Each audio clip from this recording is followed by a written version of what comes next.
This is Chapter 5 of Holes by Louis Sachar. There were 6 large gray tents, and each one had a black letter on it: A, B, C, D, E, or F. The first 5 tents were for the campers. The counselors slept in F. Stanley was assigned to D tent. Mr. Pendanski was his counselor. "My name is easy to remember," said Mr. Pendanski as he shook hands with Stanley just outside the tent. "3 easy words: pen, dance, key." Mr. Sir returned to the office. Mr. Pendanski was younger than Mr. Sir and not nearly as scary looking. The top of his head was shaved so close it was almost bald, but his face was covered in a thick, curly black beard. His nose was badly sunburned. "Mr. Sir isn't really so bad," said Mr. Pendanski. "He's just been in a bad mood ever since he quit smoking. The person you've got to worry about is the warden. There's really only one rule at Camp Green Lake: don't upset the warden." Stanley nodded as if he understood. "I want you to know, Stanley, that I respect you," Mr. Pendanski said. "I understand you've made some bad mistakes in your life. Otherwise, you wouldn't be here. But everyone makes mistakes. You may have done some bad things, but that doesn't mean you're a bad kid." Stanley nodded. It seemed pointless to try and tell his counselor that he was innocent. He figured that everyone probably said that. He didn't want Mr. Pendanski to think he had a bad attitude. "I'm going to help you turn your life around," said his counselor, "but you're going to have to help too. Can I count on your help?" "Yes, sir," Stanley said. Mr. Pendanski said, "Good," and patted Stanley on the back. 2 boys, each carrying a shovel, were coming across the compound.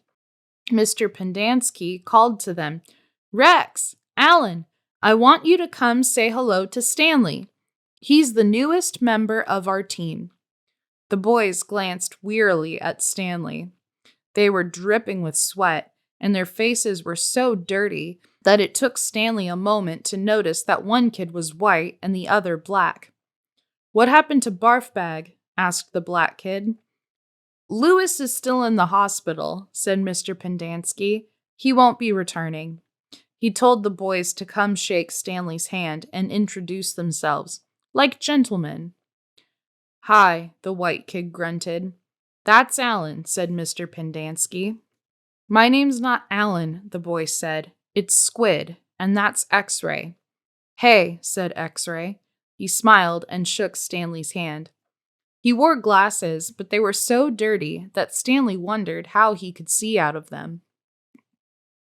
Mr. Pendanski told Alan to go to the rec hall and bring the other boys to meet Stanley. Then he led them inside the tent.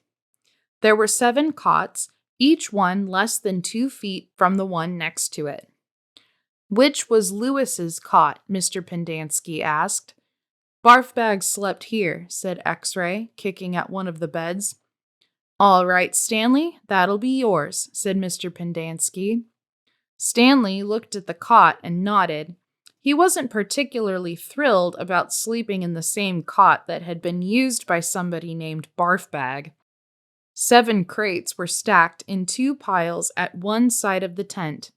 The open end of the crates faced outward. Stanley put his backpack, change of clothes, and towel in what used to be Barf Bag's crate. It was at the bottom of the stack that had 3 in it. Squid returned with 4 other boys.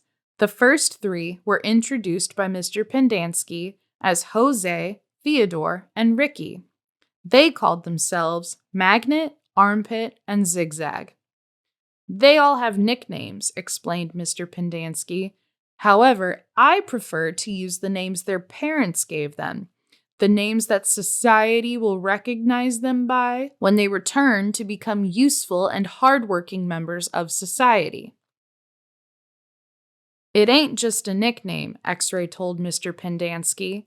He tapped the rim of his glasses. I can see inside you, Mom.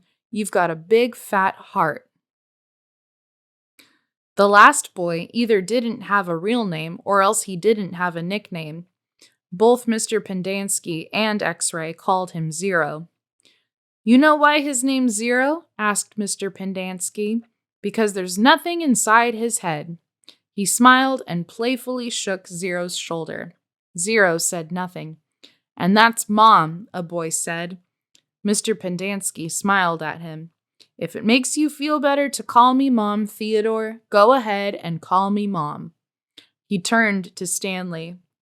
If you have questions, Theodore will help you. You got that, Theodore? I'm depending on you. Theodore spit a thin line of saliva between his teeth, causing some of the other boys to complain about the need to keep their home sanitary. You were all new here once, said Mr. Pendanski, and you all know what it feels like. I'm counting on every one of you to help Stanley. Stanley looked at the ground. Mr. Pendanski left the tent, and soon the other boys began to file out as well, taking their towels and change of clothes with them. Stanley was relieved to be left alone, but he was so thirsty he felt as if he would die if he didn't get something to drink soon. Hey, Theodore, he said, going after him. Do you know where I can fill my canteen? My name's not Theodore, he said. It's Armpit. He threw Stanley to the ground. Stanley stared up at him, terrified. There's a water spigot on the wall of the shower stall. Thanks, Armpit, said Stanley. As he watched the boy turn and walk away, he couldn't for the life of him figure out why anyone would want to be called Armpit. In a way, it made him feel a little better about having to sleep in a cot that had been used by somebody named Barf Bag. Maybe it was a term of respect.